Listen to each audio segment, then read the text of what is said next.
नमस्कार, बहुत स्वागत है आप सबका टॉप 5 में। हम 5 हाजिर हैं आपको बताने के लिए 5 बजने तक 25 खबरों का पूरा अपडेट। शुरुआत करते हैं एक बड़ी अहम पॉलिटिकल खबर के साथ। तो भोपाल से खबर है, कमलनाथ को छिंदवाड़ा से एक और बड़ा झटका लगा। दीपक सक्सेना जो उनके करीबी हैं, उनके बेटे अजय सक्सेना बीजेपी में शामिल हो गए हैं। कमलनाथ के सबसे करीबी दीपक सक्सेना, उनके बेटे बीजेपी में चले गए। सैकड़ों समर्थकों के साथ बीजेपी दफ्तर पहुंचे अजय सक्सेना। प्रदेश अध्यक्ष बीडी शर्मा ने बीजेपी की सदस्यता दिलाई है। आज ही सुबह ने सभी पदों से इस्तीफा दे दिया था, तभी से इस तरह के कयास थे बीजेपी के पक्ष में जाने को लेकर। अब उनके बेटे सैकड़ों समर्थकों को लेकर बीजेपी में प्रवेश कर चुके हैं। बीडी शर्मा पार्टी प्रदेश अध्यक्ष ने उन्हें पार्टी की सदस्यता दिलाई है।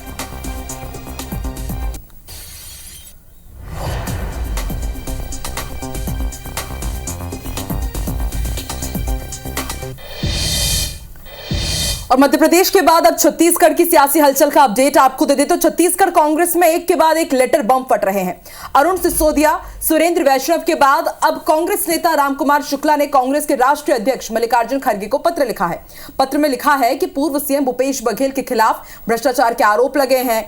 भूपेश बघेल पर एफआईआर होने से कांग्रेस बदनाम हुई है। पूर्व सीएम की वजह से छत्तीसगढ़ की सभी सीटें प्रभावित हो रही है। इसके पहले राजनांदगांव के कांग्रेस नेता सुरेंद्र वैष्णव ने पीसीसी चीफ दीपक बैज को पत्र लिखकर भूपेश बघेल का टिकट रद्द करने की मांग की। उन्होंने आरोप लगाया कि भूपेश बघेल बीजेपी से मिले हुए हैं। इससे पहले भी सुरेंद्र वैष्णव, जिन्हें सुरेंद्र दाऊ के नाम से जाना जाता है, भूपेश बघेल को सार्वजनिक मंच से भरी सभा में खरी खोटी सुना चुके हैं।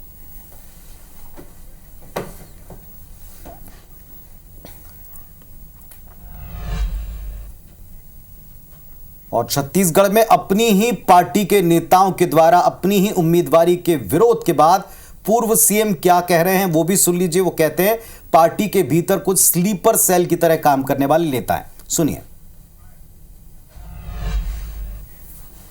अब ये जबरदस्ती का आरोप लगा रहे हैं, मतलब कुछ ऐसे लोग हैं जो कांग्रेस में स्लीपर सेल के रूप में काम कर रहे हैं। लेकिन आपका उद्देश्य उसमें गलती पकड़ना नहीं है, आप उसमें आरोप लगा के कांग्रेस पार्टी को बदनाम करने का, तो ये उद्देश्य उनका है। तो सीधी सी बात ये है कि वो स्लीपर सेल के रूप में काम कर रहा है।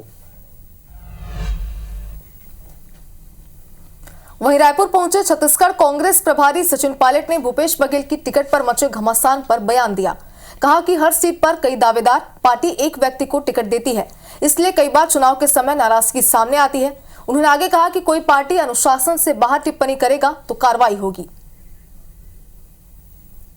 जब चुनाव होता है तो टिकट मांगने वाले बहुत से उम्मीदवार होते हैं। कांग्रेस एक व्यक्ति को टिकट दे सकती है, स्वाभाविक रूप से टिकट नहीं मिलता, उसके मन में कुछ पीड़ा होती है। लेकिन अनुशासन के रहते हम सबसे बात भी कर रहे हैं, सबको साथ लेकर चलेंगे।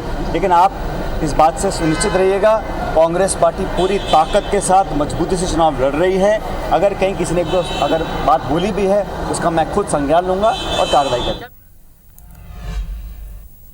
इधर इंदौर में लोकसभा चुनाव से पहले बीजेपी कांग्रेस के बीच में आरोप प्रत्यारोप और तीखे हो गए हैं। उप मुख्यमंत्री जगदीश देवड़ा के बयान के बाद एक बार फिर सियासत गर्मा गई। देवड़ा ने कांग्रेस पर गंभीर आरोप लगाए। डिप्टी सीएम के बयान पर कांग्रेस ने आंकड़े जारी कर पलटवार भी कर दिया।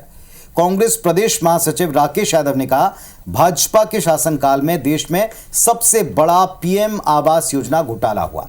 बीजेपी ने ऐसे मकबरे बनाए जहां रहने वाले कभी भी भगवान को प्यारे हो सकते हैं। वो रेलवे स्टेशन के किनारे, गंदे नालों के किनारे कीड़े मकोड़े की तरह लोग अपनी जिंदगी बिता रहे थे और आसमान के नीचे प्लास्टिक की सीट लगा करके वो जिंदगी बिताते थे। आज तक मुझे नहीं लगता कभी कांग्रेस के लोगों ने विचार किया हो कि उस गरीब आदमी के माथे पर भी छत का प्रबंध होना चाहिए। इस देश में जो सबसे बड़ा घोटाला है वो पीएम आवास योजना है, जो भ्रष्टाचार का महाकुंभ है। कुछ दिन पहले इंदौर में लाइट हाउस के रूप में सामने आया था। वो ऐसे मकबरे बनाए हैं कि जहाँ गरीब रहेंगे वो कब भगवान को प्यारे हो जाएंगे किसी को नहीं पता। विष्णुदेव साय सरकार के 100 दिन पूरे होने पर डिप्टी सीएम विजय शर्मा जांजगीर में प्रेस कॉन्फ्रेंस को उन्होंने संबोधित किया। इस दौरान उन्होंने सरकार की उपलब्धियां गिनाई और कहा कि भारतवर्ष में छत्तीसगढ़ की सरकार ने 100 दिनों में बेहतर काम कर सेवा भाव का इतिहास रचा है। उन्होंने आगे ये भी कहा कि बस्तर के विकास के बाधक को दूर करना हमारी प्राथमिकता है। तीसरी बार मोदी सरकार बनेगी तो विकास की रफ्तार को और ज्यादा गति मिलेगी। जो बस्तर के कोने कोने तक विकास पहुंचाने में बाधक हों उसको दूर होना चाहिए। चर्चा से, वार्ता से, समझाइश से, सख्ती से, चाहे जैसे भी हो।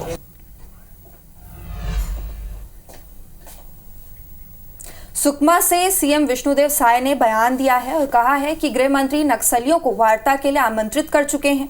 नक्सली बंदूक की भाषा को छोड़ दें, विकास की मुख्य धारा से जुड़े। अगर बंदूक की भाषा बोलेंगे तो सरकार को उनका जवाब देना आता है। अब हमारे प्रदेश के गृह मंत्री जी पहले ही उनको वार्तालाप के लिए आमंत्रित कर चुके हैं और आज भी हम कहते हैं कि वो लोग बंदूक की भाषा को छोड़ दें और विकास की मुख्य धारा से जुड़ें। उनके साथ उचित न्याय करेंगे, लेकिन अगर बंदूक की भाषा ही बोलेंगे तो उसका जवाब सरकार को देना आता है। और अब छत्तीसगढ़ के किसानों के लिए राहत भरी खबर है। सीएम साय ने बेमौसम बारिश से फसल नुकसान के आकलन के निर्देश दिए हैं। आपदा विभाग के अपर सचिव के आदेश जारी किए हैं।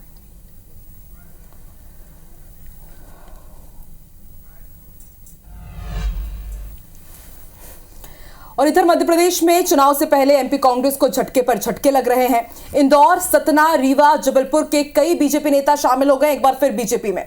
सीएम डॉक्टर मोहन यादव और वीडी शर्मा ने इन्हें सदस्यता दिलाई। पूर्व एमएलए यादवेंद्र सिंह भी बीजेपी में शामिल हो गए हैं। पूर्व सांसद रीवा के देवराज सिंह बीजेपी में शामिल हो गए। पूर्व आईपीएस अधिकारी रामलाल और राजेश पटेरिया भी बीजेपी में शामिल हो गए। सपा और बसपा के भी कई नेताओं ने आज बीजेपी का दामन थाम लिया।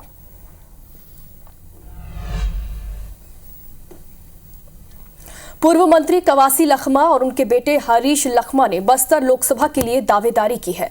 कवासी लखमा ने कहा कि बस्तर से कांग्रेस के सांसद दीपक बैज कांग्रेस प्रदेश अध्यक्ष हैं। उन्हें पूरा 11 सीट देखना है और वे हमारे बॉस हैं। अगर दीपक बैज को टिकट नहीं मिली तो हमें उम्मीद है कि मुझे या फिर मेरे लड़के को टिकट मिलेगी। कवासी लखमा ने कांग्रेस की अंतर्कलह के लिए बीजेपी और आरएसएस को जिम्मेदार ठहराया। पूरा उम्मीद है यहाँ तो मैं बेटा को मिलेगा, मेरे को मिलेगा, दीपक भाई को मिलेगा, वो भी बेटे ही है। आरएसएस भारतीय जनता पार्टी के इसका धंधा ही है। चाहे ईडी हो, सीडी हो, इधर सक गए हैं और कार्यकर्ता हमारा कार्य पकड़ रहे हैं। तो उनसे मैं पूछता हूँ, इतना बड़ा नेता अभी तक बन जाता हूँ तो कोई ना कोई सिखा रहा है ना। और इधर छत्तीसगढ़ के पूर्व मंत्री अमरजीत भगत की मुश्किलें बढ़ती दिख रही हैं। आयकर विभाग ने पिछले दिनों जो छापा डाला, जांच की, इसमें बड़ा जमीन घोटाला सामने आया। अंबिकापुर में बांग्लादेशी शरणार्थियों को जमीन देने के नाम पर शरणार्थियों की जमीन घोटाले के तौर पर इसे वो मानते हैं। आयकर विभाग ने इस पर कार्रवाई के लिए मुख्य सचिव और डीजीपी को पत्र लिख दिया है। विदिशा से भाजपा प्रत्याशी पूर्व मुख्यमंत्री शिवराज सिंह चौहान का चुनावी कैंपेन जारी है। भोपाल से गंज बसौदा तक शिवराज ने ट्रेन में सफर किया। जनरल डिब्बे में बैठकर यात्रियों से उन्होंने चर्चा भी की है। डेली अप डाउन करने वाले यात्रियों से उन्होंने बातचीत की।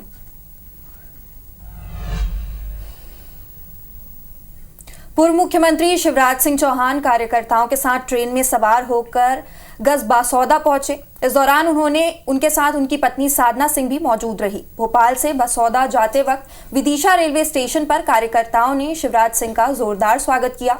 चुनावी तैयारियों को लेकर पूर्व मुख्यमंत्री आज विदिशा जिले के गंज बसौदा में कार्यकर्ताओं से जनसंवाद करेंगे।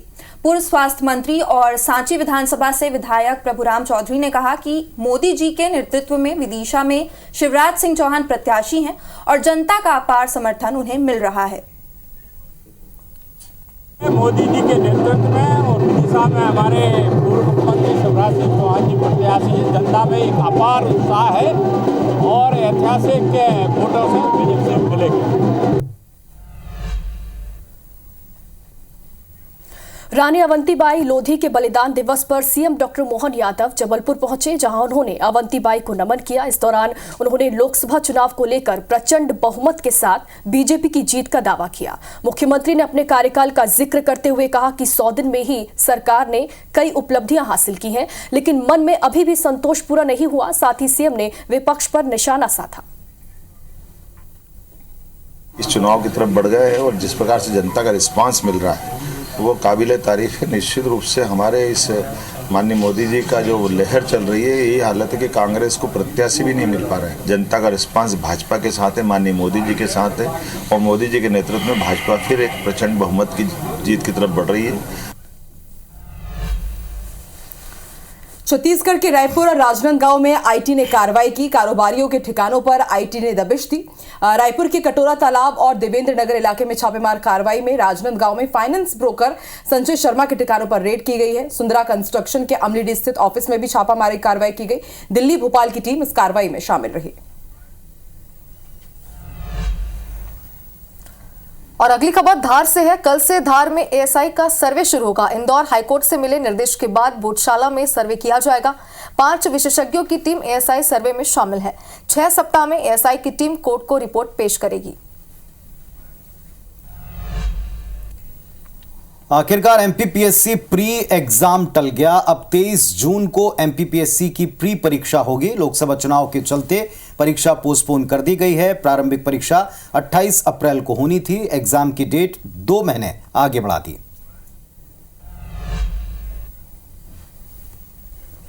रायपुर में अव्यवस्था व अपराधों पर नियंत्रण के लिए एक बैठक आयोजित की गई। पुलिस महानिरीक्षक ने ये बैठक ली। इसमें सभी को अपने थाना क्षेत्र में चाकूबाजी, सट्टेबाजी और नशाखोरी शामिल लोगों ने पहचान कराई गई। कार्रवाई करने के निर्देश भी इस दौरान दिए गए। साथ ही लोकसभा चुनाव में शांति व्यवस्था बनाए रखने की बात भी इस दौरान कही गई। अवैध गतिविधियों को रोकने के लिए सूचनाएं इकट्ठा करने के भी निर्देश दिए गए, ताकि अपराधों को रोकने में इसका उपयोग किया जा सके। और इसके साथ ही अपराधियों की बेल निरस्त करने को लेकर भी चर्चा हुई।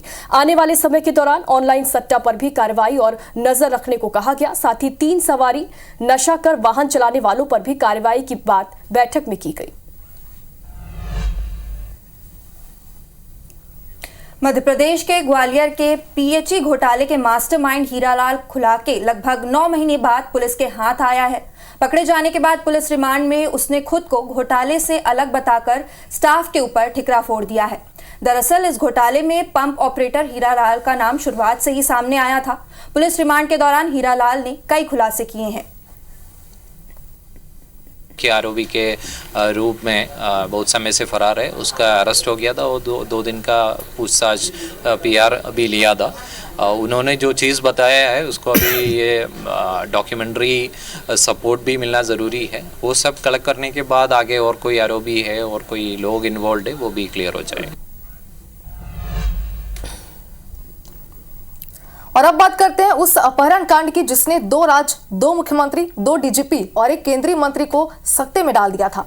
मध्य प्रदेश और राजस्थान पुलिस के जिस अपहरण कांड ने पुलिस और प्रशासन दोनों की नाक में दम करके रखा था, आखिरकार वो अपहरण कांड फर्जी साबित हुआ। जिस तरह के फोटो वीडियो सामने आए थे, उस तरह पुलिस को भी संदेह था कि यह अपहरण फर्जी हो सकता है। और हुआ भी यही नहीं, इस फर्जी अपहरण कांड का मास्टरमाइंड भी खुद लड़की ही निकली।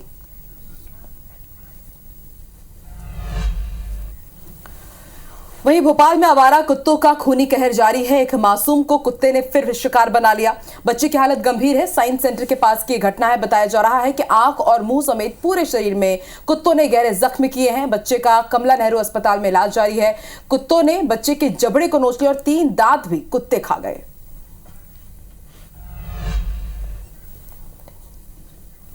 खरगोन में हथियार तस्कर गिरफ्तार किए गए। भोपाल एटीएस टीम ने 2 लोगों को गिरफ्तार किया। अवैध हथियार बनाने के औजार, पिस्टल और बैरल भी बरामद किए गए। कसरावत इलाके से आरोपियों को गिरफ्तार किया गया। एटीएस ने आरोपियों की निशानदेही पर अवैध हथियार फैक्ट्री पर छापा मारा। आरोपियों ने पूछताछ में स्वीकार किया कि सूरत से बैरल की सप्लाई होती थी।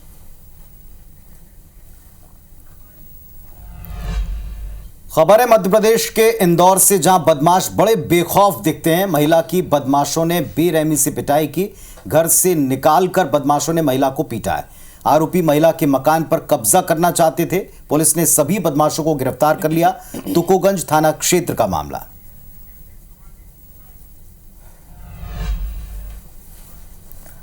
इधर नारायणपुर में पुलिस को बड़ी सफलता मिली है। नक्सलियों को विस्फोटक सप्लाई करने वाले दंपति गिरफ्तार किए गए हैं। ताबीज बेचने तारागांव में तंबू लगाया गया था। 208 किलो विस्फोटक और कोडेक्स वायर जब्त की गई है। धोड़ाई थाना क्षेत्र का ये पूरा मामला बताया जा रहा है। सतना में गर्भवती को कंधे पर उठाकर अस्पताल पहुंचाया गया। प्रसूता को कंधे पर टांगकर ले जाने का वीडियो वायरल हो रहा है। परिजन सड़क न होने पर कंधे पर टांगकर गर्भवती को अस्पताल लेकर गए। सड़क न होने के कारण ऐसे हालात बने। चित्रकूट में वार्ड क्रमांक 15 स्थित थार पहाड़ की ये पूरी घटना है।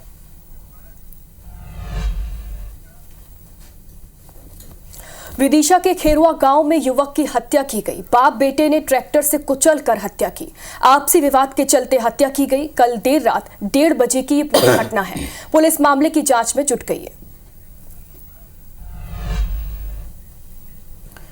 सिंगरौली में कार से युवकों को रौंदने का वीडियो सामने आया है। विवाद के बाद 4 युवकों को कार से रौंद दिया गया। 2 की हालत इनमें गंभीर है। मामले में पुलिस ने 3 आरोपियों को गिरफ्तार किया है। मोरवा थाने के मेढ़ोली गांव का मामला है। इधर ग्वालियर में बर्थडे पार्टी में 2 पक्षों में जमकर विवाद हुआ। गली में केक काटने को लेकर विवाद शुरू हुआ था। 1 दर्जन से ज्यादा युवकों ने मारपीट की है। एक युवक को लाठी डंडे तलवार से जम के पीटा गया है। मारपीट और पथराव का वीडियो अब सोशल मीडिया में वायरल हो रहा है। 17 मार्च की मेवाती मोहल्ले इलाके की ये पूरी घटना है। दोनों पक्षों के खिलाफ बहोड़ापुर थाना पुलिस ने मामला दर्ज कर लिया है।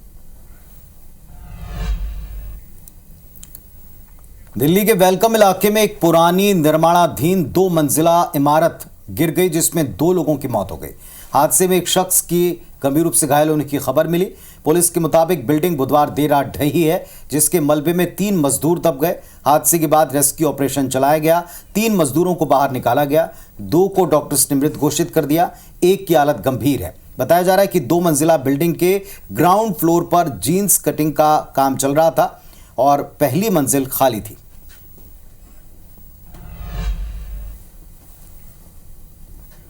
बदायूं डबल मर्डर केस के दूसरे आरोपी जावेद को पुलिस ने पकड़ लिया है। जावेद हत्याकांड के बाद से फरार चल रहा था। उस पर 25,000 रुपए का इनाम घोषित भी किया गया था।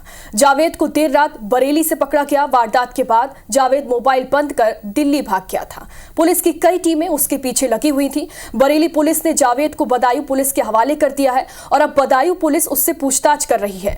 जावेद दिल्ली से आकर बरेली में सरेंडर करने की फिराक में था और बताया जा रहा है कि जावेद को देर रात बारादरी थाना क्षेत्र के सैटेलाइट बस स्टैंड पर स्थानीय लोगों ने पकड़कर पुलिस को सौंप दिया। इस दौरान लोगों ने उसका वीडियो बना लिया। जावेद का वीडियो सोशल मीडिया पर वायरल है।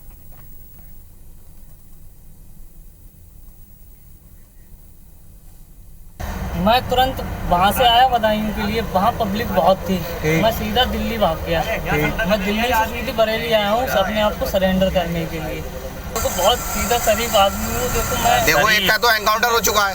हाँ भाई, मैं वो कौन था जिसका एनकाउंटर? मेरा बड़ा भाई था, लेकिन उसने किया था। मैं उसमें बिल्कुल ही मेरा कुछ नहीं है। असम पुलिस की स्पेशल टास्क फोर्स को बड़ी सफलता मिली है। आतंकी संगठन ISIS के इंडिया चीफ हरीश फारूकी को पुलिस ने धुबरी से गिरफ्तार कर लिया है। हरीश फारूकी के साथ पुलिस ने उसके एक सहयोगी को भी गिरफ्तार किया है। गिरफ्तार सहयोगी का नाम रेहान बताया जा रहा है। सुरक्षा एजेंसियों को जानकारी मिली थी कि ISIS के 2 सदस्य बांग्लादेश की सीमा से भारत में प्रवेश कर किसी बड़ी घटना को अंजाम दे सकते हैं। पुलिस की तरफ से जारी बयान में कहा गया है कि गिरफ्तार आतंकी ने भारत के कई स्थानों पर आतंकी फंडिंग और आतंकी घटनाओं को अंजाम देने के लिए साजिशें भी की थी। वो भारत में ISIS के जाल को फैलाना चाहता था। और जबलपुर में इन दिनों जिंदा इंसानों को मृत घोषित कर उनके नाम से सरकार की ओर से मिलने वाली रकम को हड़पने का गोरख धंधा चल रहा है। बीते शुक्रवार को पुलिस ने फर्जी तरीके से जिंदा इंसानों के मृत्यु प्रमाण पत्र बनाकर रुपए निकालने वाले गिरोह का पर्दाफाश किया था। खुलासा होने के बाद इस मुद्दे को लेकर कांग्रेस के पार्षदों ने मोर्चा खोल दिया है। कांग्रेस पार्षद एक महिला के साथ नगर निगम के जोन क्रमांक 15 सुहागी पहुंचे। कांग्रेस के पार्षदों ने जोन अधिकारी संतोष अग्रवाल को एक शिकायती आवेदन देते हुए बताया कि जोन कार्यालय के कुछ कर्मचारी जिंदा लोगों का फर्जी मृत्यु प्रमाण पत्र बनाकर न केवल सरकारी राशि का गबन कर रहे हैं, महिला ने यह भी बताया कि उसका भी किसी ने फर्जी मृत्यु प्रमाण पत्र बना दिया है। महिला ने उसका फर्जी मृत्यु प्रमाण पत्र बनाने वाले कर्मचारी पर कड़ी कार्रवाई की मांग की है। हमको 1 हफ्ते का समय मिला, हमने उनको दिया है। अगर एक सप्ताह में प्रमाण के साथ नहीं होता है कि कौन कौन अधिकारी इसमें जिम्मेदार है, तो हम इसमें FIR कराएंगे। कांग्रेस पार्षद हर जोन में जाके ऐसे फर्जीवाड़े का भांडाफोड़ करेगी। किसी की मृत्यु का परिवार है, वो जीवित है और उनको मरा शो कर दिया गया, तो ज्ञापन दिया है, इसकी पूरी जांच करेंगे। 1 सप्ताह के अंदर का समय दिया है, उसे शिकायत करके पूरी पारदर्शिता से जो होगा किया जाएगा। रायगढ़ जिले में साइबर ठगी के मामले लगातार बढ़ रहे हैं। ठगों ने एक SECL के कर्मचारी से 12,36,000 रुपए की ठगी की है, जबकि पिछले 2 महीने के आंकड़ों में नजर डालें तो ऑनलाइन ठगी के 27 मामले जिले के अलग अलग थानों में दर्ज किए गए हैं। लेकिन हैरानी की बात यह है कि ज्यादातर मामलों में पुलिस ना तो आरोपियों को पकड़ पाई है और न ही ठगी की रकम वापस ला पाई है। जानकारों का कहना है कि इस कारण थानों में तकनीकी स्टाफ की कमी और संसाधनों का अभाव है। वहीं पुलिस अधिकारियों का कहना है कि जिले में साइबर सेल मजबूत है, पर्याप्त संसाधन भी है। साइबर ठगी से बचने के लिए लोगों में जागरूकता की कमी है। जब से कंप्यूटर और ऑनलाइन ये सब नेटवर्किंग का काम हुआ है, तो एक नया क्षेत्र मिल गया अपराध का, साइबर ठगी का। मेरा कहना ये है कि ठगी के मामले में शिक्षा प्रचार, पुलिस भी, स्कूलों में भी शिक्षा दी जाए, ताकि बच्चे लोग घर जाके अपने बुजुर्गों को समझाएं। जागरूकता आनी चाहिए ऑनलाइन ठगी में और अलर्ट रहना चाहिए जनता को। साइबर जो क्राइम है उसके प्रति अवेयरनेस की कमी है लोगों में, इसकी वजह से वो ठगी का शिकार हो रहे हैं। फाइनेंशियल फ्रॉड जो साइबर क्राइम से संबंधित है उसके लिए 1930 का एक वो है नंबर है, जिस पे आप इस तरह की कोई वो होता है, फ्रॉड होता है, तो आप डायरेक्ट कॉल करके उस वो जो पैसा है आपने जो फ्रॉड का शिकार हुआ है तो उसको आप होल्ड करा सकते हैं। देश भर में 31 मार्च यानी रविवार के दिन भी बैंक खुले रहेंगे। RBI ने बैंकों को निर्देश जारी किए हैं। 31 मार्च को वित्तीय वर्ष खत्म हो रहा है। बैंक शाखाओं को 31 मार्च को खुला रखने का निर्देश दिया गया। लेन देन का हिसाब रखने के लिए निर्देश भी दिए गए। बीते दिनों ज़ेब्रा का एक जोड़ा इंदौर के कमला नेहरू प्राणी संग्रहालय लाया गया है और ऐसे में इसकी तैयारी जू ने महीनों पहले से शुरू कर दी। उस वक्त मौसम ठंड का था और अब बदलते गर्मी के मौसम के बीच में ये हो रहा है। ऐसे में इस बार की गर्मी जू में ज़ेब्रा की पहली गर्मी होगी और इसे लेकर इंदौर जू ने तैयारियां शुरू कर दी। हाँ, जहाँ वो ग्रेजिंग करता है, जो उसका एक नेचुरल फिनोमेना है। शेड बना वो ट्री के नीचे बना है, तो ज़्यादा गर्मी वहाँ पर भी नहीं आएगी। उसको बॉडी को अडाप्ट करने में दिक्कत ना हो और किसी तरह की कोई दिक्कत, डाइजेस्टिव दिक्कत ना हो, तो वो भी उस चीज़ में हम लोगों को काफ़ी सफलता मिली और हमेशा हमारी जो लोकल यहाँ की जो डाइट है उसके ऊपर हम लोगों ने उसको शिफ्ट भी कर दी। और भिलाई के मैत्री बाग में एक बार फिर वन्य जीवों का एक्सचेंज किया गया है। रायपुर के जंगल सफारी में बाघिन जया को मैत्री बाग जू लाया गया है, वहीं मैत्री बाग जू से बाघिन रक्षा को जंगल सफारी भेज दिया गया है। हालांकि रक्षा के शावक मैत्री बाग में ही हैं, जो कि अब लगभग 1 साल के हो चुके हैं। बता दें आपको कि कुछ दिन पहले भी 4 बार्किंग डियर यानी कि भौंकने वाले हिरण और 4 शाही रायपुर के जंगल सफारी से मैत्री बाग में लाए गए थे। इन जानवरों के बदले मैत्री बाग से 2 सियार भेजे गए थे। ये पहला चरण था, उसके अंदर 2 बार्किंग डियर और 4 पोर्कूपाइन का आदान हमारे यहाँ आए थे और हमारे यहाँ से बार्किंग डियर गए थे। आज हमारे यहाँ से एक फीमेल टाइगर्स यहाँ से जा रही है और एक फीमेल टाइगर्स वहां से यहाँ पे आई है, ताकि वो जैविक विविधता बनी रहे। हर 3 माह पर होने वाली श्री राम जन्मभूमि स्थायी सुरक्षा समिति की बैठक बुधवार को गहन मंथन के साथ खत्म हो गई। इस बार बैठक में चैत्र रामनवमी पर्व पर बड़ी संख्या में आने वाले श्रद्धालुओं के मुद्दे को लेकर चर्चा हुई। वहीं सुरक्षा एजेंसियों ने साफ कर दिया है कि रामनवमी के अवसर पर राम मंदिर ट्रस्ट से दर्शन अवधि बढ़ाने को कहा जाएगा। यानी इस बैठक में जो प्रमुख बात निकल कर आई है वो ये है कि इस खास मौके पर बड़ी संख्या में आने वाले श्रद्धालुओं को ध्यान में रखते हुए दर्शन अवधि बढ़ाई जाएगी। अनुमान के मुताबिक 30 लाख श्रद्धालुओं के रामनवमी पर्व पर अयोध्या आने की उम्मीद है।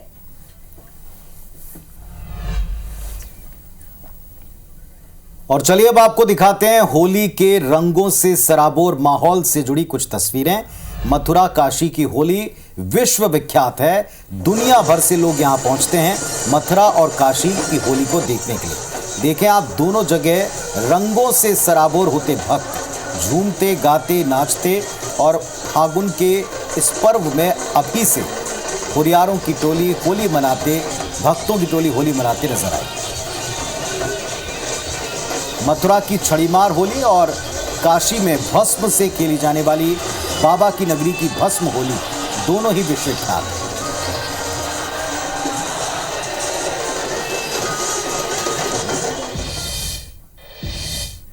तो फिलहाल टॉप 5 में इतना ही, लेकिन जाने से पहले फिर आपको याद दिला दें कि बड़े विषयों पर होने वाले अपडेट्स के साथ साथ डिबेट भी आपको मिलेगी IBS 24 पर। फिलहाल आज के लिए हम पांचों को इजाजत दीजिए। नमस्कार।